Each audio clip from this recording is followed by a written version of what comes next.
हाय सांग माने आपण माने केमती अछंती। मु आशा करूची आपण माने बहुत भल थिबे। मु भी बहुत भल अछि। मु आपणक पई आज सुंदर गपटिए आनिछि कहबी बोली चलंतु आउ डेरी न करी गपटी स्टार्ट करिबा। गपटीर ना हेउछि भगवान का प्रति भाव। जणे भिकारी थिला ता पाखरे भगवान का गोटे छोट मूर्ति टिके थिला। सेई मूर्ति को से निज अंटारे खोसी बोलुथिला, केबे भी पूजा करू नथिला। तेबे खाइबा पूर्वरु अल्प किछि तांका सामनारे थोई आपण खांतु बोली कही निजे खाउथिला। भिक्षुक जहा भिक्षारे पाउथिला सेथिरे दिनकु मात्र थरटिए खाउथिला।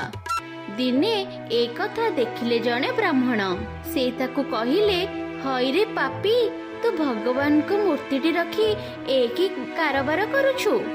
एमिति पाप करना, मते मूर्तिटी देई दे।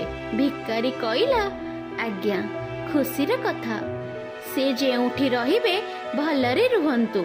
ब्राह्मण मूर्तिटी नहीं अति श्रृंखलारे पूजार्चना कले। किछि दिन परे थरे एमिति परिस्थिति सृष्टि हेला। कठोर श्रृंखलारे पूजा करिबा कष्टकर होई पड़िला। ब्राह्मण स्थिर कले पितुळाटी को आउ काहाकू देई देबे, किंतु सेमिति करि पारिले नाही। कारण तांकू भय लागिला जे अन्य कई हुए तो एते श्रृंखलार सहित पूजा करि न पारंती। एमितिरे भगवान क्रोध करि पारंती। एमिति चिंताग्रस्त अवस्थारे से सोईथिबा बेले थरे रातिरे स्वप्न देखिले जे भगवान आसी कहउचंती, बाबू तुमे मते जेमिति पूजा करूछ सेथिरे मु अवश्य खुशी, किंतु तुम पूर्वरु सेई भिक्षुक मते जेमिति व्यवहार देखौथिला सेथिरे भी मु बहुत खुशी थिली।